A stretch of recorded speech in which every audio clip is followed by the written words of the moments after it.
Hello WABAM U! Today we talk about WABAM Hydro, our water spot detailing. If you know something about water spot removal, we all know that vinegar is going to help you a little bit there. But the beauty of Hydro is, we know it's in there, but you barely smell it. It's actually got a nice aroma, so that's nice when you're using it. So when we're talking boating, sprinklers, nasty rain, hot sun, baking on black especially, stubborn water spots, right? Well, here's your baby. So very easy product to use. Spray it on, work it in. Now not only are we worried about these water spots, we can also use it as a quick detailer. So evaporates very nicely, very easy to use, and just work it right off like that.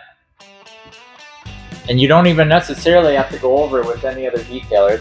It's an all-purpose product that way, where it does the water spots and the detailing. So yeah, if you get caught boating, the hot sun, outboard motors, sprinklers, rain, you name it, it does a great job on that. Super easy to use. So WABAM Hydro, give it a shot.